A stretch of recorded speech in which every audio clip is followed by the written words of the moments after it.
অভিসার খুব কঠিন পালা। আজকে 39 করে গান দিয়েছি, কিন্তু অভিসারের অসভ্যতায় কোনো উচ্চারণ করতে পারবো না। অভিসার শুনতে হলে প্রথমে হলো, অভিসার শুনতে হলে যেটা সাধুকে শুনেছি, অভিসারকে শুনতে হলে সবাই নারী সাজতে হবে। আস্তে আস্তে সবাই নারী সাজতে হবে। কেন? রাজারানীর কৃপা পেতে হলে কেউ যদি পুরুষত্ব অভিমান থাকে, তাহলে তো সে পুরুষত্ব অভিমান যদি থাকে, তাহলে সে অভিসারে রাজারানীর কৃপা লাভ করতে পারবে না। তাহলে আজকে যে অভিসারে আমরা আসবো, কিছুক্ষণের মধ্যে চলে আসবো।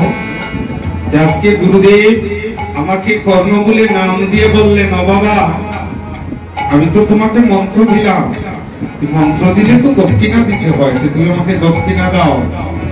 মাতৃগর্ভে সেই দিন আপনি দক্ষিণা কোথায় পেয়েছিলেন? একটি বসন পর্যন্ত সঙ্গে ছিল না, একটা বস্ত্র পর্যন্ত সঙ্গে ছিল না। সেই দিন গুরুদেবকে বলেছিলাম, গুরুগো, মাতৃগর্ভ হইতে ভূমিষ্ঠ হয়ে তোমার সেবা বিনয় আর কিছু করব না, যা কিছু খেতে হয়ে তোমাকে না দিয়ে খাবো না। আমার এই মানব দেহ পিতামাতি যাহা আছে সবই তোমার চরণে অর্পণ করলাম। গুরুদেব বললেন, অরে বেঈমান, এমন একটা জগতে যাচ্ছিস, এটা কলিযুগ। এটা যুগটা কি জানেন মা? যুগটা হচ্ছে কলিযুগ। আমরা সকলে বলি দন্য কলিযুগ, কিন্তু না মা, এই কলিযুগ শব্দের অর্থ হচ্ছে কলহের যুগ। কলহের যুগ, প্রতি ঘরে ঘরে কলহ, মা ছেলে কলহ, বাবা ছেলে কলহ, ভাইয়ে ভাইয়ে কলহ, আমাদের সকলে পাড়া প্রতিবেশীর সঙ্গে কলহ, সাধুগুরু বৈষ্ণবের সঙ্গে কলহ। বলুন, কলহ ছাড়া কেউ আছে?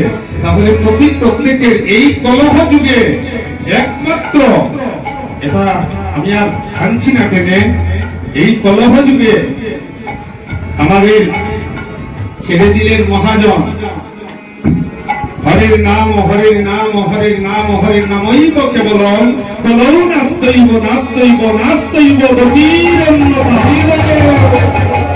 এই নাম নিচে দিতে যদি আরো কোনদিন প্রেমে অঙ্কুর হয়, মাতৃগর্ভে গুরুদেব এইভাবে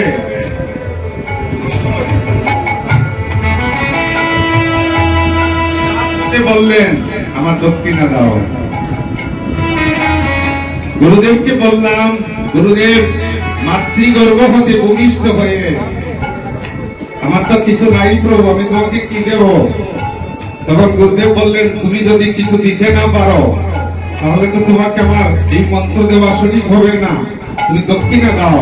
বলে, না, মাতৃগর্ভ হইতে ভূমিষ্ঠ হয়ে আমি তোমাকে সবই দিব, মান কুলমান দেহ জীবন যৌবন পিতামাতি সবই দিব। না, তুমি যে জগতে যাচ্ছ, এই জগতের পিতা পুত্রকে বিশ্বাস করে না। তুমি একটি কাজ করো, তুমি যখন যেতে যাচ্ছ, তাহলে একটা দস্তখত লিখে যাও।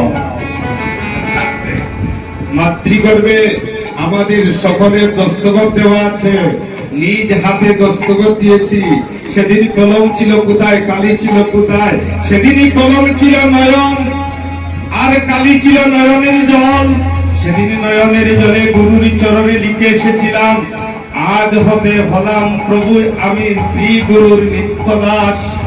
আমি জীবনে যা কিছু করব তোমার উদ্দেশ্যে করব। মাতৃগর্ভ হইতে যখন ভূমিষ্ঠ হলাম, শিশু ডাকে হওয়া না, শিশু ডাকে ও না, ও না, ও জগতের না। আমি তোমাকে যা বলে এসেছিলাম আমি পারবো না। কেন? আমার মাথায় আমার পিতা, আমার ভগ্নী, আমার ভ্রাতা সবাই আছে, তুমি আবার কে? এই তো ভুলে গেলাম গুরুচরণ। গুরুদেব বললেন, 50, 60, 70 বছর পরে তুমি আমার এই ঘাটে আসতে হবে। সেদিনই তুমি হিসাবে দিতে হবে। তুমি যে শ্রেষ্ঠ ধনী ছিলে, যেদিন চাইব তোমার কাছে, তুমি এত টাকার মালিক ছিলে, আমাকে একটি টাকা দাও, সেদিনই তুমি কি ধন দিয়ে যাবে।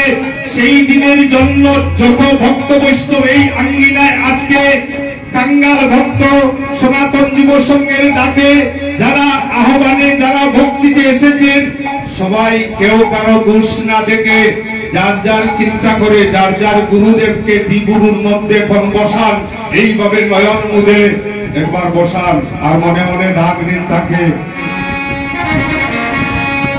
অদয়াল গুরু গো,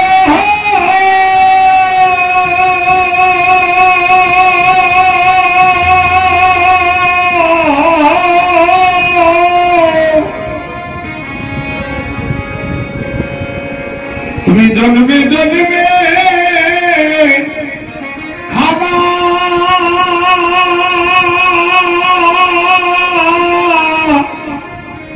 সবাই যার যার গুরুদেবকে এই মুহূর্তে বসান দ্বিগুরুর মধ্যে। দেখবেন যদি গুরু ভাগ্য হয় আপনি নয়ন মুদে আপনার গুরুদেবকে দর্শন করতে পারবেন। প্রেমানন্দ নিদাই গৌর হরি বল।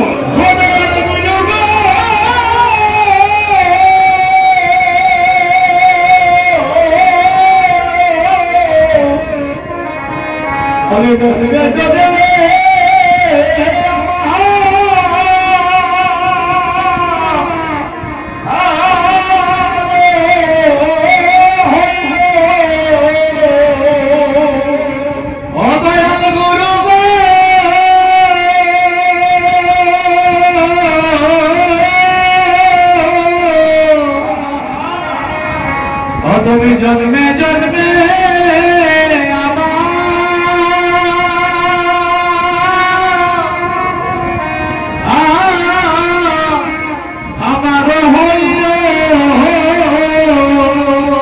যে গুরু দীক্ষা দেন না কেন, গুরু কিন্তু মন্নাথ শ্রী জগন্নাথ মদ গুরু শ্রী জগৎ গুরু মদ আত্মা সর্বভূতাত্মা তস্মৈ শ্রী গুরুবে নমঃ। নদী নালা যতই প্রবাহিত হোক, করুন রাখবেন, নদী নালা যতই প্রবাহিত হোক সবাই কি সাগরেই পতিত হচ্ছে। আজকে বেরিয়ে অবসান একালে, বেরিয়ে অবসান একালে সন্ধ্যা কালে, আজ এক নদীর নাগরী বেরিয়ে অবসান কালে। সেই নাগরীকে জানেন মা? সেই নাগরী হচ্ছে কাঞ্চনা নাগরী। আজকে বেরিয়ে অবসান কালে, আজকে সোনার কুম্ভ কামকে নিয়ে, সোনার কুম্ভ কামকে নিয়ে বেরিয়ে অবসান কালে সেই নদীর নাগরী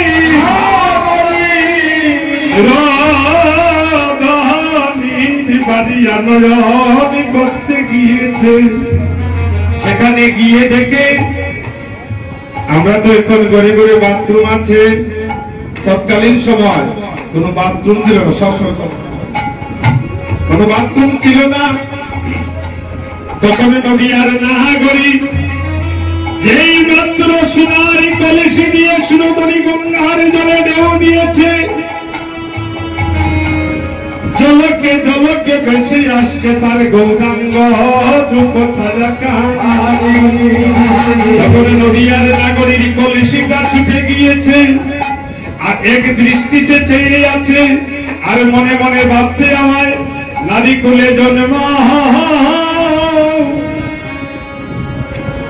কেন কেন দিল গিরি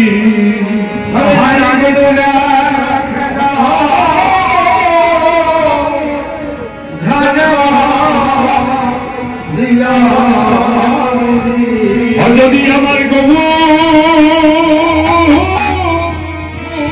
দর্শন গৌরী দর্শনে ভালো না দে, আমার নাদি কুলে জন্ম কেন দিল আমি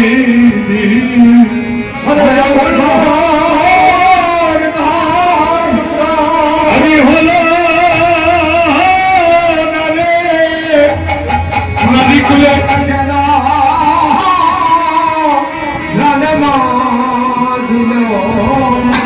যেই মাত্র গৌরী নাগরী ঢেউ দিয়েছে জলকে জলকে তার রূপকানি বেসে উঠছে। কলসি গিয়েছে সুরধনী গঙ্গার মধ্য দিকে, সেদিকে খেয়াল নেই। হঠাৎ তার মনে হচ্ছে আরে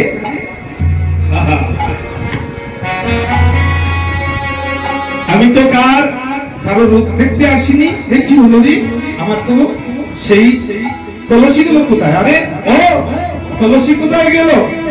হঠাৎ থেকে কলসি সুরধনির মধ্য দিকে গিয়েছে, একাকিনী করে প্রত্যাবর্তনী করে অপরূপ গহর বাবিনীকে বলেছে, নাগরী রে খুলে বল তোর কি হয়েছে।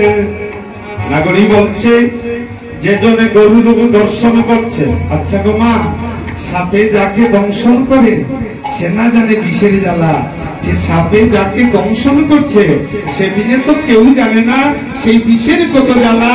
তাহলে কৃষ্ণ নামে যাকে দংশন করেছে সে বিনা তো আর কৃষ্ণ নামের জ্বালা কেউ জানে না। নাগরী বলছে, নাগরী রে আমি কি বলবো, আমার মনে নাই মনে নাই মনে নাই মনে নাই মনে নাই মনে নাই মনে নাই কি যেন দেখিতে পাই মনে নাই মনে নাই দেখিতে পাই মনে নাই মনে নাই কি যেন দেখিতে পাই মনে নাই মনে নাই।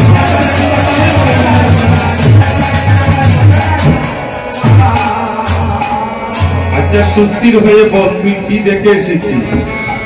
তুই সোনার কলসি সুরধনির গঙ্গায় গিয়ে হারিয়ে ফেলছিস। আচ্ছা সোনার কলসি যদি কেউ হারিয়ে ফেলে, সোনার কলসিটা যদি কেউ হারিয়ে ফেলে মা, একটা তামার আংটি যদি আপনি পরেন, তারপর দেখবেন যদি একটা রূপার আংটি পরেন, যে তামার আংটিটার মূল্য কিন্তু কমে যায়। যখন রূপার আংটিটা পরে সোনার আংটি পরবেন তখন রূপার আংটিটার মূল্য কমে যায়। ঠিক তেমনি ভাবে যদি একটা বাইসাইকেল কিনে গাড়ি কিনেন, তাহলে বাইসাইকেলের যেমন কদরটা কমে যায়, এমনি ভাবে নাগরী বলছে, অনাগরী তুই সোনার কলসি যখন হারিয়ে এসেছিস তাহলে বুঝতে হবে সোনার চাইতে দামি কোন বস্তু পেয়েছিস বলেই তো তোর সোনার কলসিটা হারিয়ে গিয়েছে। সোনা দেখে দামি কে? তোরা তো আমার অনুরাগের মলমনা করি, তুই আমার অনুরাগের নজরে দিয়ে দেখ, আমি সব কিছু হারিয়ে এসেছি, কিন্তু দেখ আমার নয়নের দিকে চেয়ে দেখ, আমি নয়নে কুম্ভ, নয়নে কুম্ভ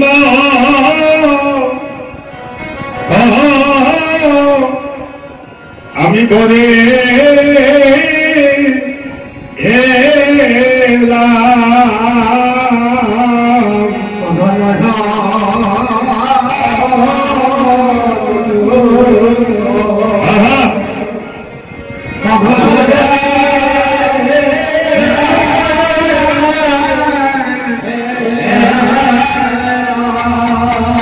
আমি গরিবের সাগরে